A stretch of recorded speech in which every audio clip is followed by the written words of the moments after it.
Hello, everyone. Uh, Hopefully, this lecture records. I recorded the whole Collins lecture and 41 minutes of it, or more even than that. And then I went to save it, and it could not save. Somehow it was damaged. So I was able to save the audio. So that's why you just have audio. So just kind of pretend you're listening to a podcast, books on tape, or something like that. I'm using a different computer now, so this should both have better video quality, though you don't have video on the other one, and hopefully not have any problems if as I save it. You will know or not whether you're hearing this as just audio only or seeing the video too. So today's lecture is the McNeill essay, Mythhistory, or Truth, Myth, History, and Historians. And it's a famous essay by a famous historian, William McNeill. He wrote a long, long book in the 1930s. It took him like 18 years to write it, called The Rise of the West. And it's very much a macro history. Kind of tries to cover everything. And like the first page, he talks about the origins of the universe and the Big Bang. So he really does try to do the whole thing. And he has later, because he lived, this was published in the 1980s, so he lived a good long time. I think he lived to be 100 something. He recognized that the history he wrote back then probably couldn't be written now. We just have so much more information available as historians. And I think one of the reasons he wrote this is partly in kind of awareness of how things have changed and how that has kind of affected historians and what historians do. So, first off, the title, Mythhistory. So, he admits in this essay that that title never took off, was not a popular title, but it does capture a kind of contradiction in terms that we would tend to think is the case, because we tend to think that a myth is not true, and that history at least aspires to truth, to be factual, and to get things right. But for McNeill, historians kind of confront both aspects of their work. Some different cultures will respond to your work as what the history you wrote is a myth. You are biased, right? Going back to some of the problems that Schiller mentioned, that historians are also part of a group or a society like Herodotus in ancient Greece.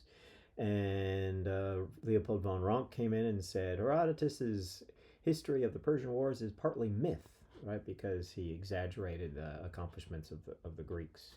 But it's also partly history too, because there are some factual matters there, and there is invaluable historical information that we can get from Herodotus's writings. So, myth history is a word that McNeill felt captures some of the tensions within historical practice. So, we're going to talk about that today over this lecture. This lecture won't be as long as the Collins lecture because it's a shorter essay. But it's an interesting essay because it is by a historian, a famous historian, and it's kind of towards the end of his career coming to reflect upon some of the philosophical implications about doing history. So on the second page of the reading, he claims that pattern recognition is a key aspect of what historians do. So let me read that. That's the second paragraph on page 2. He says, pattern recognition of the sort historians engage in is the chef d'oeuvre of human intelligence. It is achieved by paying selective attention to the total input of stimuli that perpetually swarm in upon our consciousness. Only by leaving things out, that is, relegating them to the status of background noise, deserving only to be disregarded, can what matters most in a given situation become recognizable. Suitable action follows. Here is the great secret of human power over nature and over ourselves as well. Pattern recognition is what natural scientists are up to, is what historians have always done, whether they knew it or not. Only some facts matter for any given pattern. Otherwise, useless clutter will obscure what we are after. Perceptible relationships among important facts. I think that's an important starting point for McNeill because it shows that for the historian as well as the scientist, this kind of touches on that issue as well, the historian isn't trying to encompass every single fact because then you would end up with clutter. You would end up with no story that makes any sense. So you have to find the relevant facts, the facts that make a difference in the historical account that you're offering. And they establish a pattern The other word that we've used for that, intercausal nexus, another way of kind of stating the same point, that historians are in the business of trying to find the underlying pattern of events. And that pattern serves as a kind of filter where they are able to exclude a bunch of things that don't matter and include things that do. I think, for instance, I talked about, let's say someone had as a hypothesis that Napoleon lost the Battle of Waterloo because of a head cold. Let's say you find out from a letter he wrote to his wife that he did have a head cold that day. Now, most historians would probably say that's an irrelevant fact, did not have historical significance, because people have head colds and don't lose wars because of head colds. I mean, that would be some of the assumptions that people might have. But what he is arguing here is that that sometimes changes, right? Sometimes patterns change. We include things that we thought were irrelevant before as being relevant now. And if someone includes something that we take to be irrelevant, we might tend to claim that their history is largely myth or just flattering a particular person or culture, but not really important or significant history. But over time, and McNeill had been around a long time to see this happen, patterns change, and historians do different work. They look at different facts in the past that they wouldn't have looked at before. It would have been dismissed before as irrelevant to what a historian does, but now will be seen as something that is relevant. So this pattern recognition, I think, is an important, as he says, it's the chef d'oeuvre of human intelligence, meaning that's kind of what humans do. I mean, remember, if I show you this, those dots, you don't just see dots, you see them in a pattern. You see a triangle. And that's kind of what we do when we see patterns. We don't just see isolated elements. We see them all connected in a particular patterned way. And so the way that plays itself out among historians is that historians are also members of society, and social factors come into play as well. And so, let's see here, that brings me to page 4.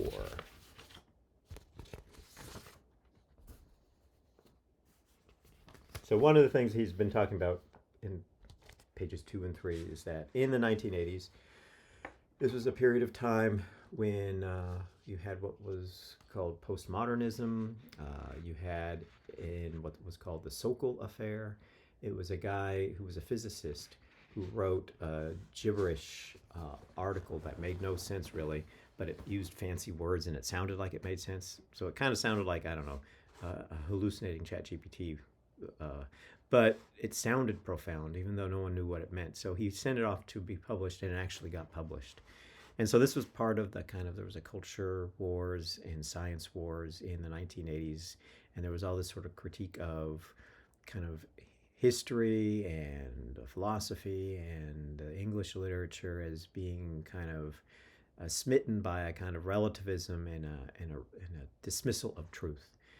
And Collins is open to some of those criticisms, and is certainly open to truth, thinks that truth is important, and that's what that historians need to do. But he's also not completely dismissive of some of the tendencies that were going on in the 80s when he was writing. He does think that sometimes as things are changing, it may not be always seen in such a positive light.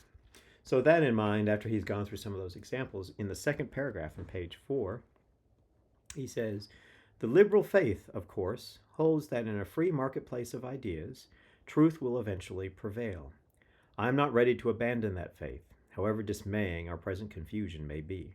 The liberal experiment, after all, is only about 250 years old, and on the appropriate world historical timescale, that is too soon to be sure. Still, confusion is undoubted. Whether the resulting uncertainty will be bearable for large numbers of people in difficult times ahead is a question worth asking. Iranian Muslims, Russian communists, and American sectarians, religious and otherwise, all exhibit symptoms of acute distress in face of moral uncertainties generated by exposure to competing truths." Clearly, the will to believe is as strong today as at any time in the past, and true believers nearly always wish to create a community of the faithful so as to be able to live more comfortably, insulated from troublesome dissent. The prevailing response to an increasingly cosmopolitan confusion has been intensified personal attachment, first to national and then to subnational groups, each with its own distinct ideal and practices. So, in the 80s, as he's referring to, there was all these sorts of competing truths, and in a certain sense that nothing was certain, and a kind of response to that kind of cosmopolitanism was a kind of doubling down on your own ethnic religious identity.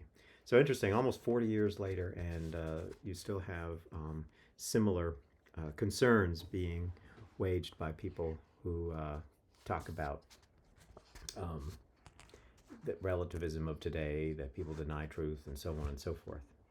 So, let me go on to the next theme. All right.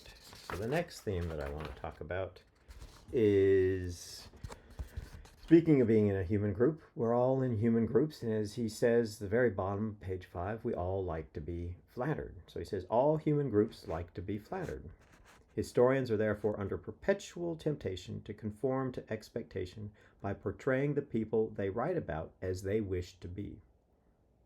A mingling of truth and falsehood, blending history with ideology, results. Historians are likely to select facts to show that we, whoever we may be, conform to our cherished principles, that we are free with Herodotus, or saved with Augustine, or oppressed with Marx, as the case may be. So many of these different histories sort of have a kind of identification with the people. The Greeks are free; they've defeated the Persians; they can live in freedom. Augustine talks about the history of human beings and being saved thanks to Jesus, and then Marx talks about how the proletariat are oppressed by the bourgeoisie and will escape their oppression with communism, and so on. So each of these different views of history has a certain type of group that it's flattering. But we can go beyond that. If we can think about, and this is a point that I think I've talked about before in class, is that the rise of public universities and public schools and mandatory education, one of the key themes in these education institutions was teaching of one's national history. So part of the rise of nationalism in the 19th century was knowing one's national history. And so that became a core criteria or a core element of the curriculum at schools and colleges. And it's still today, we see that people don't want negative things said about the U.S.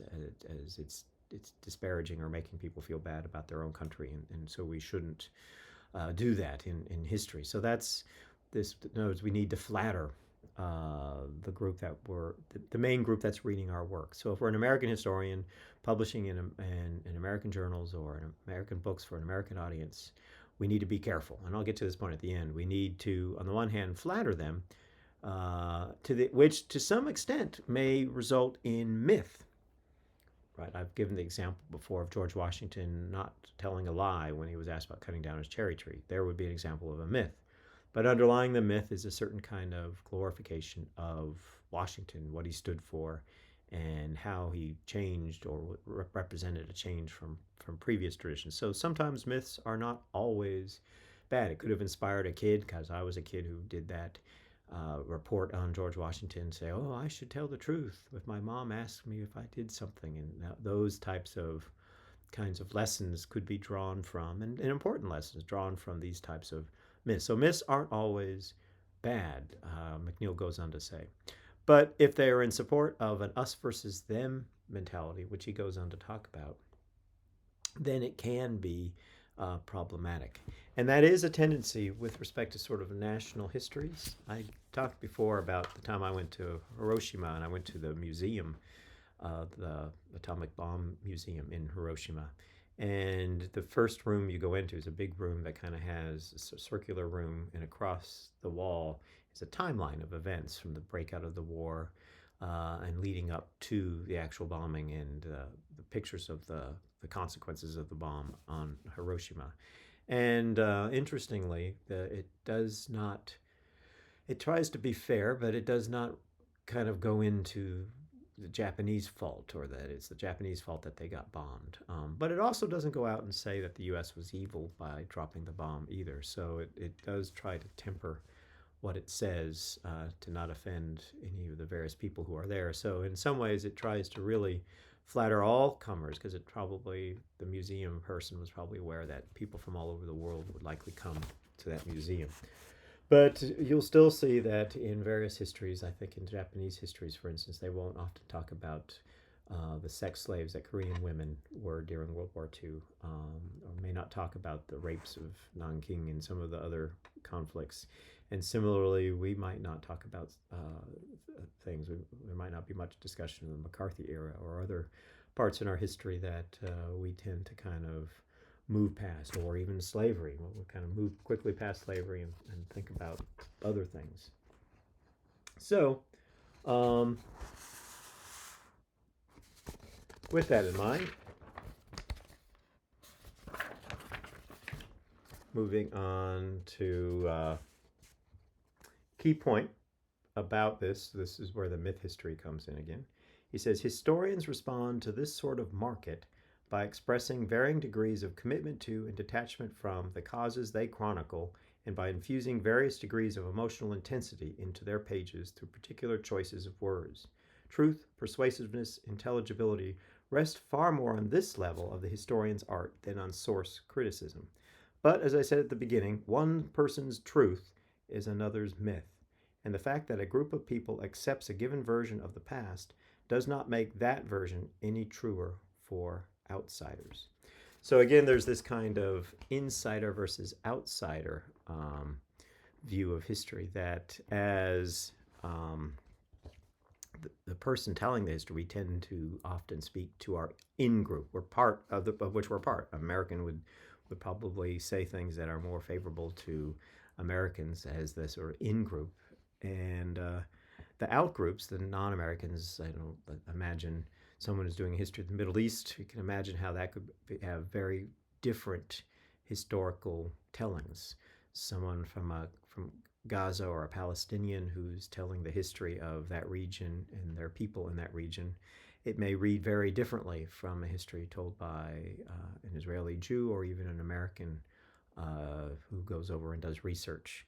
They may try to be as objective as they can, and this is, I think, the key point from McNeill, that pattern recognition comes in again, and we tend to have sort of deeply entrenched patterns of recognition and biases in our own accounts that we aren't always aware of. And that's why it's sometimes good to have someone, an outsider, say, that's wrong, that's a myth. Because that puts us on the spot. That leads us to try to justify and use the historical facts that we have to justify our claim, and then also kind of say, well, how are we wrong? What is wrong? And let them explain their side of the history, their sort of view, and then we might turn back to them and say that their history is a myth. And so that's part of the process of doing good history, is kind of thinking outside the particular us circle that we always are part of, and incorporate outsiders that weren't incorporated before.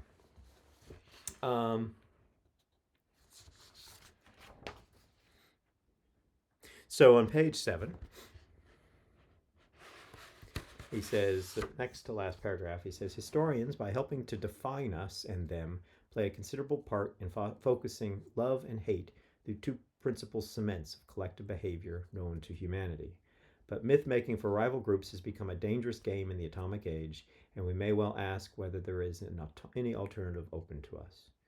So, in other words, historians are kind of, they play a role in the offensive, so to speak, of propaganda, or justifying the us versus them, that us is good and free and tolerant, them is totalitarian, oppressive, and unfree.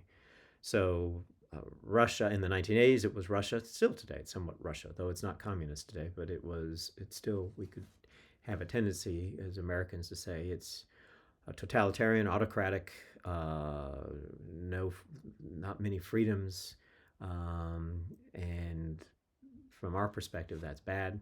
And we are good because we at least have freedom of press, freedom of free elections, and so on and so forth.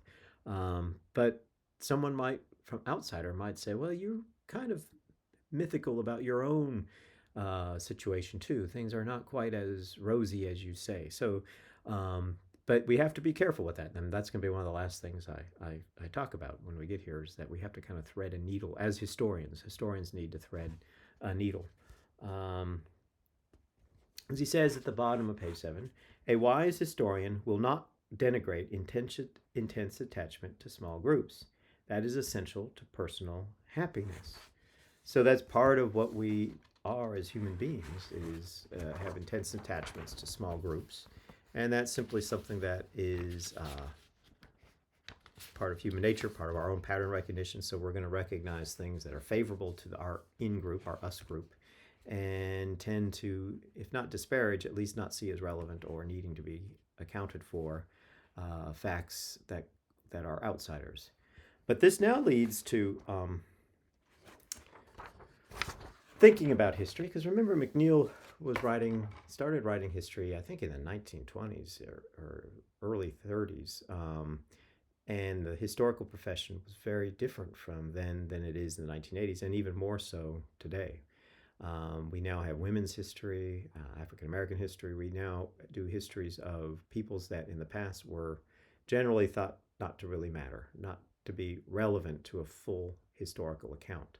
They were outsiders to the history that mattered, right? So in terms of the pattern recognition, they fell outside the pattern. They fell out what was relevant to a true, proper history. But the great historians, and this is, I think, the point that McNeill, the sort of the moral of his sort of myth history story that he's telling us here, the great historians are always the ones that have talked about the other side. One example I always like to think about is David Hume. I know you might think of David Hume as a philosopher, but he was actually more successful in his own day as a historian. He wrote a 6-volume history of England, which was very popular, and for about 100 years, more than 100 years, it was the definitive history of England, 6-volume and so on. The first volume he published was from 1603, when James VI, the first, so he was James VI of Scotland, became King of England, James I, the Stuart monarchy. And James the first, his son Charles the First, got into lots of trouble and got his head chopped off and so on. And we have, over the course of the next 150 years, when Hume was writing, a split between what was often called the Country Party, which is pretty much pro-monarchy, pro-aristocratic, pro-landed elites, and then sort of the parliamentary party, the pro-city, pro-working person, the new money party. And depending on how you interpret the events of the English Civil War of the 1600s, some felt that Hume was too much of a Tory, that he was too much in the countryside, too much in the monarchical side. And so, but the Tories who read it felt he was too much on the parliamentary side, that he was too much on the Whig side of history. And so Hume kind of came to the conclusion that he must have done something right, because he went outside the boxes of both sides, the Whigs and the Tories, and did something that both kind of got their feathers ruffled by. And that is, for McNeill, what a great historian will do. They will kind of cause one to think about things in a way that's different, but not excessively so, right? That's the balance that I'm going to talk about in a second. But before I get to that balance, let me read what he says here about how history in 1986 is different from how it was for him in the 1930s. So he says, thus one may, as an act of faith, believe that our historiographical myth-making and myth-breaking is bound to accumulate across time, propagating myth histories that fit experience and allow human survival more often, sustaining in groups in ways that are less destructive to themselves and to their neighbors than was once the case or is the case today. If so, ever-evolving myth histories will indeed become truer and more adequate to public life. Again, that sort of liberal idea of the marketplace of ideas will get closer and closer to the truth. If so, ever-evolving myth histories will indeed become truer and more adequate to public life, emphasizing the really important aspects of human encounters and emitting irrelevant background noise more efficiently so that men and women will know how to act more wisely than is possible for us today. This is not a groundless hope. Future historians, and this is the key few lines here, future historians are unlikely to leave out blacks and women from any future myth history of the United States. And we are unlikely to exclude Asians, Africans, and Amerindians from any future myth history of the world. 100 years ago, this was not so. The scope and range of historiography has widened. And that change looks as irreversible to me as the widening of physics that occurred when Einstein's equations proved capable of explaining phenomena that Newton's could not. So how did this history get to this point? It got to this point because of great historians in the past incorporated the outsiders, the people that weren't included before, and found a way to include them, but a way that made sense. And this is where the balance comes in, because you are writing for an audience. You want your audience to hear your history and for it to make sense and not offend them in a way that they just won't even listen to it. They will close the book and not read anymore. So there's this kind of balance that you want to push the envelope, but not too far, in order to kind of slowly move things along. So it's kind of like an incrementalism that I think McNeill thinks is probably the wise way for historians to go. Not all historians do this. Some come out revolutionary zeal and go full steam ahead in their claims, but they tend not to be that influential in the field because most historians do want to be read, do want to have some sort of influence. And history, as you know, it's one of those practices where what is written is often read by average lay people. People in society like to read history, and a history professor and many history professors are often read by many people other than other academics. So that's one of the good things about history, is that it is something that people like to pick up and read. But if you don't maintain a kind of balance, they might pick it up and start reading it, but they won't finish it. And that's the second to last paragraph. Let me just read the last two paragraphs of the essay. As members of society and sharers in the historical process, historians can only expect to be heard if they say what the people around them want to hear. In some degree. Doesn't mean completely, right? That's the they can only be useful, the historians can only be useful if they also tell the people some things they are reluctant to hear in some degree, right? So if you're completely just telling the people what they want to hear, you're not doing a good job as a historian. You're not kind of breaking the sort of us-them barrier and expanding the reach of history and so on. But if you break too rapidly, in too much of an extreme way, then no one's going to listen to you. Piloting between the Scylla and Charybdis is the art of the serious historian, helping the group he or she addresses and celebrates to survive and prosper in a treacherous and changing world by knowing more about itself and others. Academic historians have pursued that art with extraordinary energy and considerable success during the past century. May our heirs and successors preserve and even do better. Considering that this is almost 40 years since this was written, we are certainly in the stage where we are the heirs and successors to what he was saying. And you could probably safely argue that he is right, that we have probably moved beyond and include things in our histories that we didn't before. Now, what those things are would be one of the things that we would have talked about in class. What are some examples of histories that are probably some gender issues might be histories of gender issues might be something that is written today that wouldn't have been written 40 years ago. 40 years ago, most people who were homosexual were in the closet. It was a social stigma to do that. So a historian probably would not have discussed much those types of things. But as those details are brought into the open, you probably find that it was much more prevalent and much more common.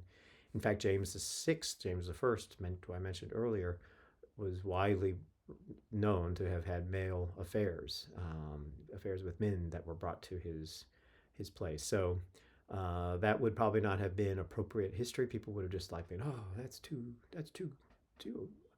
out there. But now it's probably things that it's now part of our myth history now. So that's where we are as historical practice, and McNeill is one who practiced it for many years. He had some good insights, and this was just sort of a brief summary of that. All right, I hope you all have a good rest of day or evening whenever you happen to be watching this. I'll see you all next week.